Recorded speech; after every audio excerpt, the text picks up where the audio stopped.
Magandang araw mga kaibigan.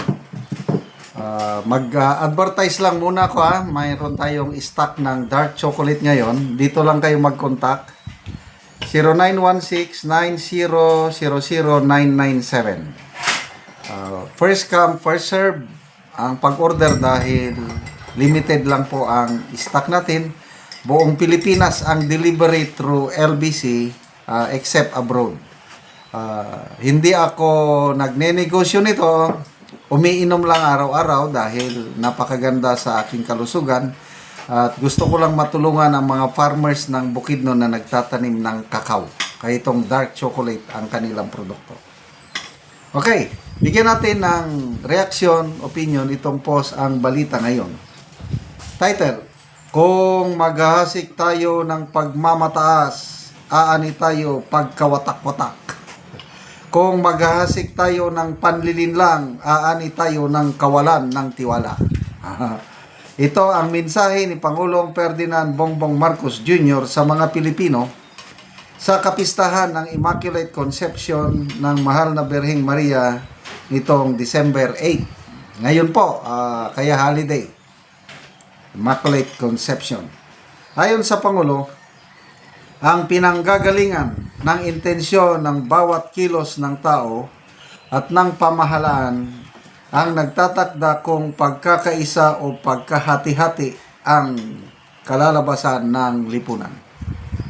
Binigyan din niya na kung katotohanan, kababaang loob at malasakit ang magiging pundasyon ng mga desisyon, posible umanong maitataguyod ang isang makatarungan at mapayapang bagong Pilipinas. Na naman, bagong Pilipinas.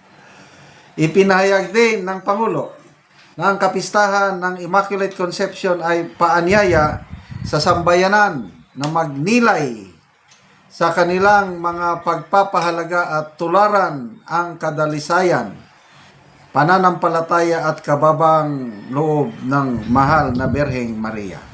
Okay. Magbigay lang ako ng reaction dito sa Blessed Virgin Mary. Nakasulat talaga sa Bible na she will be called blessed. Nandyan sa Bible. Dahil siya talaga ang pinili ng Diyos para dalhin ang bugtong anak ng Diyos. Kaya dapat natin tularan ang kanyang buhay, ang Virgin Mary. Talaga yung kanyang kababaang loob, kanyang qualities.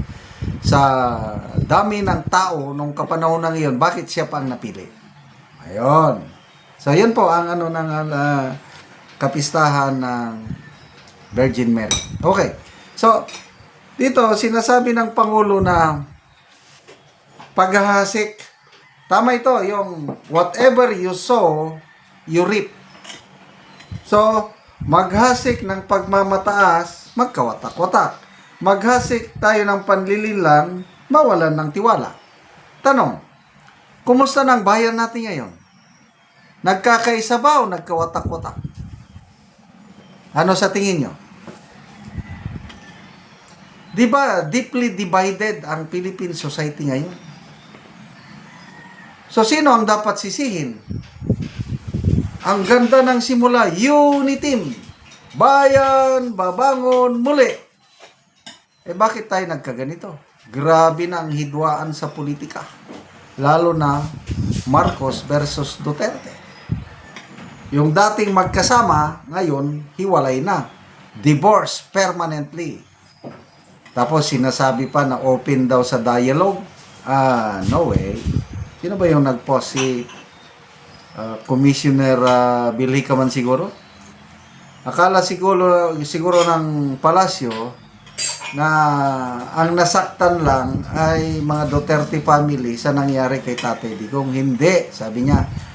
Milyon-milyong Pilipino ang nasaktan din. Hindi makalimot sa ginawa nila kay Tatay Digong. Ayan, I agree. Ako. So, hindi lang si BP Sara ang inyong kausapin. Milyones na Pilipino ang hindi nakursonadan yung ginawa ninyong kidnap, pagpakulong sa aming Tatay Digong. Kaya malayong mangyari yung dialogue for the sake of unity na nanawagan si Auntie Claire, for the sake of unity. Sinong nagsimula? Kung hindi dahil sana sa ambisyon sa politika, hindi sana tayo magkaganito. As early as last year, tinitira na ninyo si BP Sara, sinisira nyo na lang dahil lang sa ayaw ninyong maging pangulo siya sa 2028. Kaya tayo nagkakaganito. Oh. Politika. Nagkawatak-watak. Bakit pinabayan? Sino ang leader natin ngayon? It is the responsibility of the leader. Command responsibility. Bakit tayo nagkawatak-watak? Naghasik ng pagkawatak-watak. Next, panlilin lang, tiwala. Oh, mismo ang Pangulo nagsabi, wala nang katiwa-tiwala ang taong bayan sa atin ngayon. Statement niya yan. And truly so, dahil sa latest survey ng WR Numero, 21% na lang ang nagtitiwala sa Pangulo. Bumagsak. Noong August, mataas-taas pa ng kaunti, 35%. Ngayon, November, 21% na lang. One of the lowest ratings ng isang Pangulo at midterm. Sabi ng CEO ng WR Numero, Professor Clive Argelies, na the President is now becoming one of the most unpopular President. Nawalan ng tiwala. Bakit nawalan ng tiwala? Sabi niya, kung maghasik ng panlilin lang. Ano yung panlilin lang? Last year, nakapagpatayo na tayo, nakapagpatapos na tayo ng 5,500 flood control projects at marami pang ginagawang iba. Yun pala, substandard, yun pala, ghost ang karamihan. Di ba? Di ba yun? Sign of panlilin lang. Nung una pa, nasaan ang mga flood control projects? Nandyan, binangga lang ng barko. Nandyan, na-overwhelm lang. Tanggapin nyo na, new normal na lang ito. So, ang ganda yung salita, ang ganda yung mensahe. Kaya lang, nagnilay-nilay ba sila at tinanong sa kanilang sarili kung applicable ba sa sarili nila yung mensahe na yun. Okay, salamat mga kaibigan sa inyong pagsubaybay sa ating channel. Tulong kayo ng malaki sa tribong Talandig ng Bukidnon dahil ang sweldo natin sa channel na ito, pantulong po sa tribo. Namimigay tayo ng libreng yero at pako para makapagpatayo sila ng mas maayos na tirahan. Panoorin nyo ang video na ito. Si ate ang natagaan Ugero, so mag-atop na gid sila karon. Tindog sila sa bagong balay. Pakatagpon ko nito. Balay. Basta wa ta pa.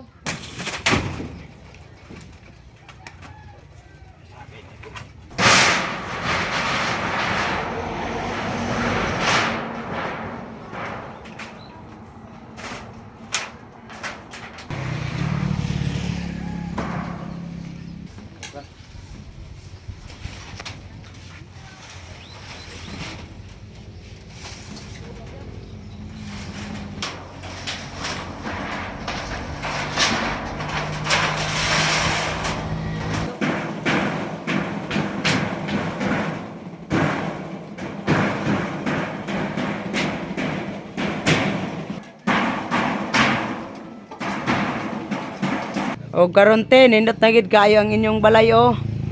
Nakapatindog na gid mo og bagong balay. Nindot na gid nga tan-awon ang inyong atop. So karon te, unsa man ang imong maistorya nga nakaatop na mo, nagpatindog na mo og balay nga bago? Unang-una, salamat sa Ginoo og sa nagtan-aw sa video nga natabang sa mo Salamat gid kayo sa inyo ha. Kay nakapatindog gid ko sa among balay. Kung dili ang nagtabang sa mo, di gid mo makapatindog sa balay namo. Salamat kayo.